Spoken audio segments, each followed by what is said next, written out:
This is Ion Hong Kong with Key. And this is Harminder, and we'll be discussing the top news for the week involving Hong Kong and China.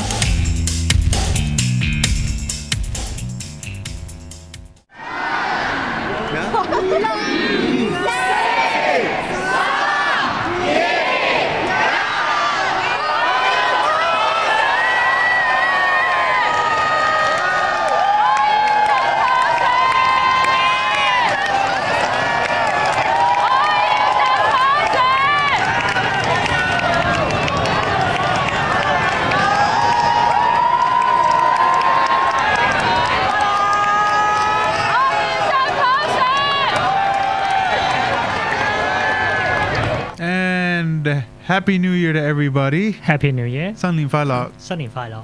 Wow, good Cantonese. Hey, I live here. I got to know something. All right. So, 31st episode. We're into the new year. 2014 was so uneventful. Nothing happened. You know, so a couple of planes went down. Yeah. That's all I remember.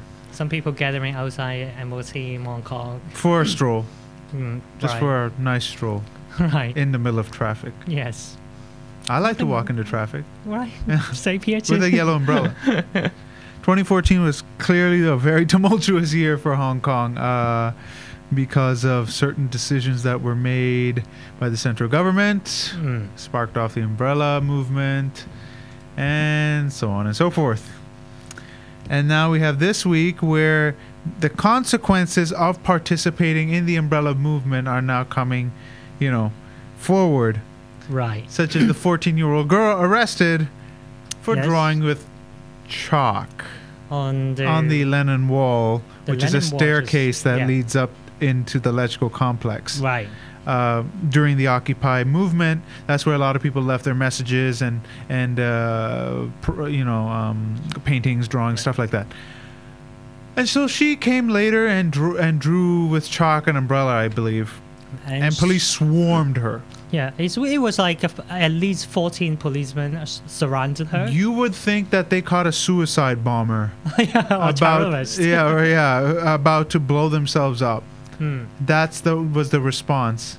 And sure, the law states that if you vandalize property, especially public property, you can go to jail for that, or at least be arrested for that. Thing is, it was chalk.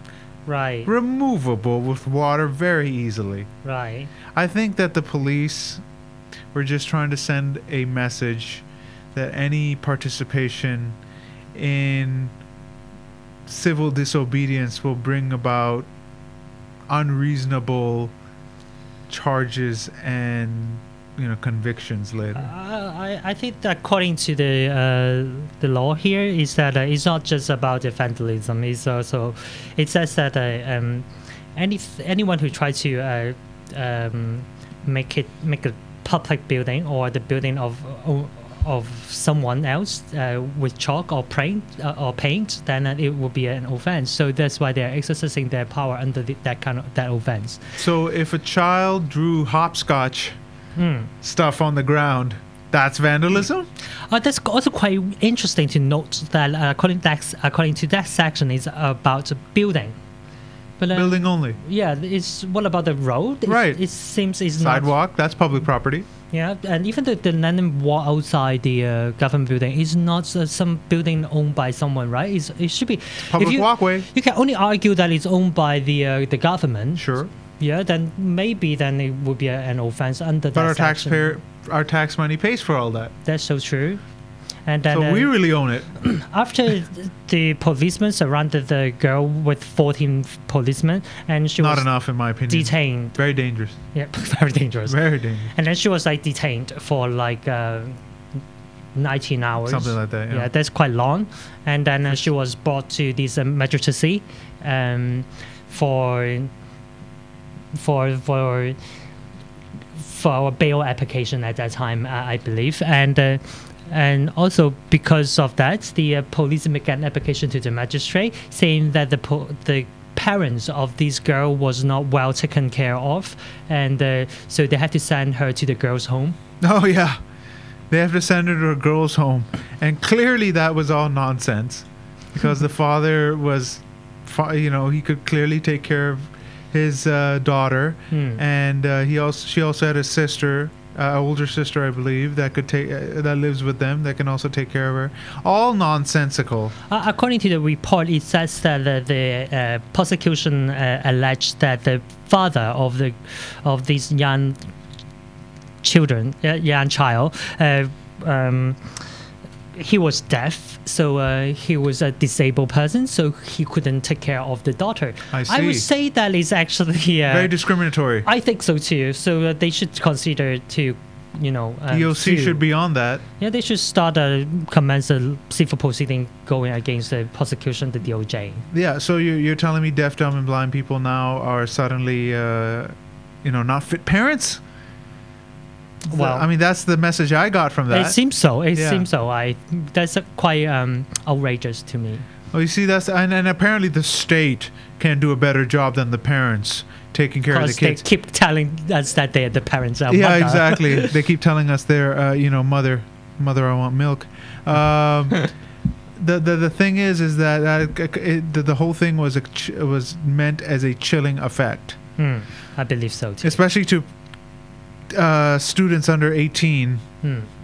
That participation in a civil disobedience movement means harsh penalties for you and your parents too. Pretty much torment for your family, whether they agreed with your position or not. I mean, if it ever comes to an issue where the police or the magistracy or prosecution, whoever, have an issue that they gripe with and their children want to participate, what is the answer to them? Do not participate. You're too young. You're too stupid. Well, didn't hear anything from the magistrate about that. But one thing is that if government is going to say that the high school student, they shouldn't have their own stance about the political issues here in Hong Kong, it seems that is quite contrary to what they have studied in the liberal studies as well. Have you ever read an exam paper from like 1950s, 60s, well, mostly the 50s in the United States? No. Okay, I read a grade 9 exam paper. At my age, I couldn't answer some of those questions. That's how far advanced kids back then were in their studies. They were politically aware, they were politically active, they knew history, they were taught all this to make their own opinions. Now it seems that education is either the state continues to want to dumb down the education to the point where it's just spoon-fed information with no critical thinking. Because apparently critical thinking now is an anathema to the state. I totally agree. It seems that they keep saying that, Hong Kong students, they score high internationally in the mathematics or the science subjects. Which are important. It's very important indeed. But at the same time, there is always hearing some people saying that Hong Kong kids, they don't have the ability to criticize and to analyze things. They're too stupid to criticize or analyze because they're too young, apparently. Back in the Stone Age, okay, I'm going too far. Back in the Dark Age, okay, 14-year-olds were usually married off and had kids by then. Of course, as a society, we've advanced from that, saying that's actually very mentally stressful for children. Might want to wait on that. But we're coddling and cradling kids so much that when they become adults, they don't become adults. They stay children because you kept them in a child mentality. When do they grow up? You can't just suddenly thrust them at 18 saying, now you're an adult, when you don't teach them anything younger about how to be an adult. I think after the umbrella movement of revolution, it seems that I do believe that young people in Hong Kong, they do have the ability to criticize. They do have the independent thinking now. Absolutely. And now that is the problem to the government because the children to the nowadays, state, they know how to think. They don't want to be told what to think. Oh yeah. So that's the problem for the government. Public education around the world has taken a turn for the worst overall. I've read some books where it's deliberate. And I've read some books just saying that we're coddling kids to the point where we think that they just can't handle it. They can't handle losing or something like that. They can't handle heavy subjects and all this stuff. And they're changing all the education. And it worries me that in our a couple of generations, as this new curriculum and changes in the curriculum happen, we're literally. Have you seen the movie Wall-E? No. Okay, it's a Disney movie about a robot that it's a cartoon movie and all that. But the humans in that, they sat in a chair from birth to death and just watched TV and let the robots handle their work. And that's the point where they want us to be, the state, where we just care about entertainment, mindless drivel, sports, stuff that doesn't matter. Leave the government to the smart people, like Regina Ip, smartest person in the world, in my opinion. But on the planet. I agree, totally. Yes. All right. These are the people that know better, that can run the city better. They know what's right. And that's the end of the show. Goodbye. No, I'm joking, but that's their mentality. Is that this should be left up to? I'd say sociopaths. It's just like that's why the government, after or during the umbrella movement of revolution, they also already suggested they should stop the liberal studies subject in high school, because apparently liberal studies do create a new generation that they really can criticize. Cannot control. Yeah, they cannot be controlled, and it seems that now they have a problem, and they couldn't suddenly withdraw the liberal studies, because apparently if they do it, it's a political reason. Yes, they won't do it abruptly. They'll do it incrementally, because when you do things incrementally, it's hard to notice, and people would easily forget these. Exactly. Yeah, they will do it, and the government does it throughout history. They do it incrementally. Whatever they want to do, they must do it incrementally, or a dramatic event must happen where they can use that excuse to take away certain. It does remind me of the national education 2 years ago when the scholarism. 3 now. Huh? 3 now. Oh, 3 now. Yeah, 3 now. Yeah, and 2015. It seems that we successfully pour out this national education, but actually it's not, because it's in every subject, in Chinese language, in Chinese history, in all these other subjects. They try to use other ways to tell you should love the country, you should be patriotic. They're using other ways to do it, but not directly having a independent subject on that. I have absolutely no problem about students being taught history, right? But it must be taught all history, not just the good stuff.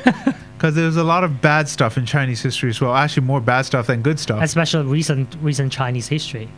Even ancient. Look how many warlords, wars, emperors, concubines. I mean, you name it. It read like a soap opera. A lot of the times. That's why we have so much soap opera on that. Exactly. The history is actually more entertaining sometimes than the actual drama, right? I have no problem with that, but I'm going to quote one of my favorite political commentators, Jesse Ventura, who was a former governor of Minnesota, and he said that no law can make a patriot. So just because you mandatorily put in a law saying you cannot burn the flag, or you cannot criticize the state, or you must teach national education by indoctrination, you can't make a patriot that way. You can brainwash one, right? But at heart, they're not a patriot. They just brainwash robots. Right. And that's what the state wants. Totally. They say it's patriotism, but it's really brainwashed robots that go around going, Okay, going back to the little girl. Oh, and she finally got released on the... after a big outcry. Yeah, and people doing petition and saying that it's wrong to detain a young girl like that. And then on the New Year Eve, I think the police the magistrate granted the bail to the daughter, to the little girl, and she was released. Could you imagine the psychological impact of something like that to a 14-year-old? Having the fear put into her that she'll be away from her family in some dungeon. Is she the youngest political detainee? Prisoner? Detainee, yes, perhaps. I'm not sure. But I'm sure these children homes are fine. They have good people that take care of them, but still, it does not equal to the love and care of a parent, no matter Sure. how much the state says that. Now, are there bad homes? Yes. Does the state sometimes need to take away the kids because the parents are very dangerous to them? Yes. But not in this case. And the police don't give me this kind of bullshit that you are acting the best interest of this young child. Yes, they are their mother. The kind Mommy, of mother Mommy, who I want milk. smack the police baton on your head. Isn't that what your parents did? No. I don't think so. Yeah, it's ridiculous. No, this is the new thing, right? They're going to start telling us that the state is mother. I have talked to people, religious types mostly, who say that the state is mother, and we are its children. No, sorry. No, that I makes me don't want agree. to throw up. Yeah, and the police, they have the new promotion TV advertisement recently. Realize your dreams or something like that. Yeah, and then they have To quit. They have That's what some people wrote. They try to do this propaganda saying that the police are really good people. Okay, that's fine because they have to do it, and it's always the way that they try to portray. But the fact is that on their website they use the Occupy movement picture and saying that they are doing the justice. I don't think so. That's right. Well, I mean, it was there were laws broken with the Occupy movement. Let's not kid ourselves, right? True. But the way it was handled was completely wrong. Yeah, and then of course, from the PR point of view, of course they wouldn't disclose that, and they said 500 people wrote letters to them to thank them, and some of the 500. Yeah, 500. Oh my God! And how many people came through Occupy? 1.2 million, something like that. Yeah. And it's some quite interesting they quote it, and then they said someone said, I thank you for the police, and during that period I dare not to turn on the TV to watch because it's so scary, these people. Oh my God. Look, I wrote an article recently for Mimi saying that I don't want to demonize the police, and we shouldn't demonize the police. We should call them out for their bad behavior, no doubt. We should make complaints when they behave bad, no doubt. Okay, but at the end of the day, or at the beginning of the day, actually, the police don't put on uniforms saying, I'm going to look for pro-democracy people to bust some heads. And those that do are mentally ill and shouldn't be on the force. Okay, but they have a thankless job but they should also realize that this is for their future as well.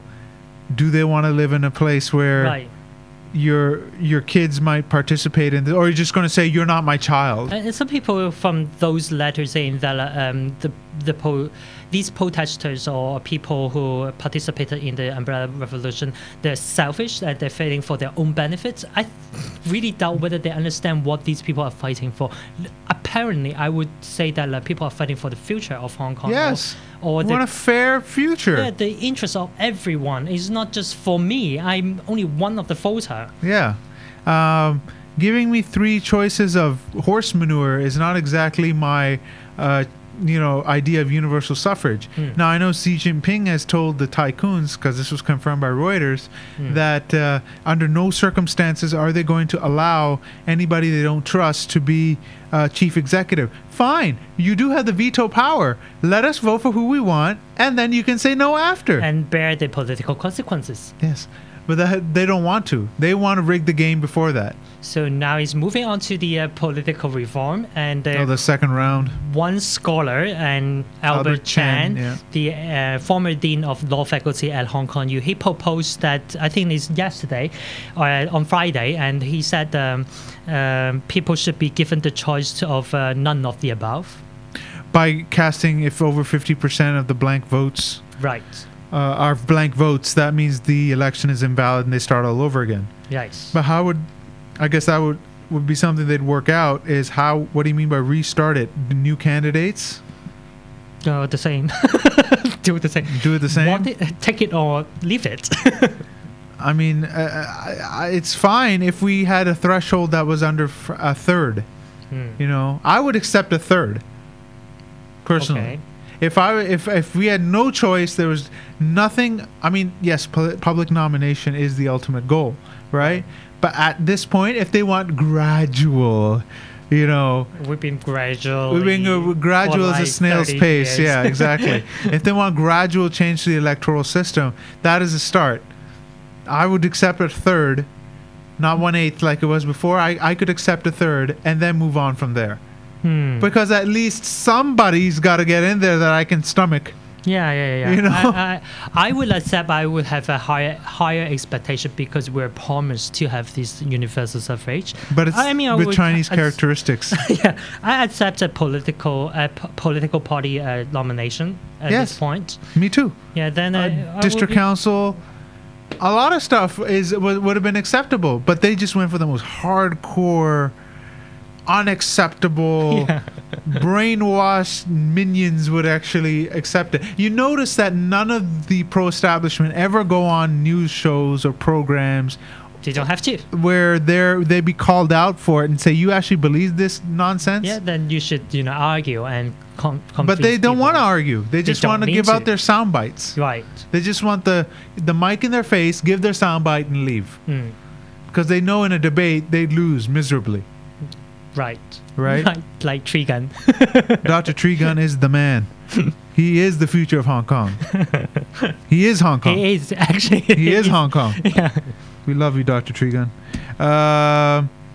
And during this time, we had the 30th anniversary of the Sino-British Joint Declaration signed December 20th, 1984.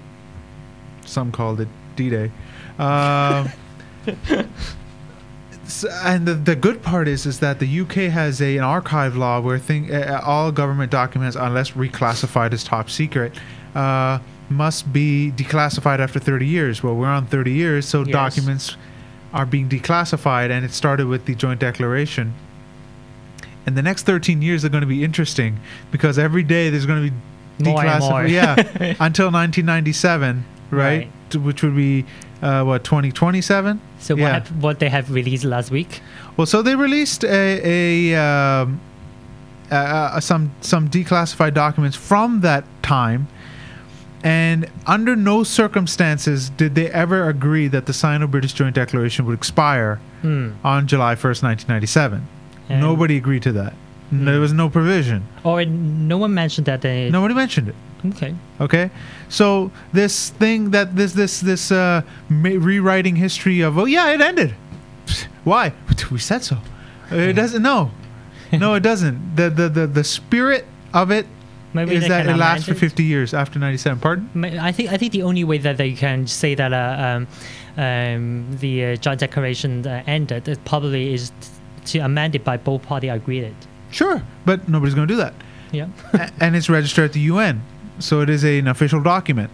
And I am going to call out the British for this, though. They, Thatcher at least, promised that they would make a stink about any breaches of the Joint Declaration. Right. But these days they just release a BS 6-month report that goes nowhere. Sure. But this inquiry has been good, that they've, at least it's something. But then again, they get denied entry.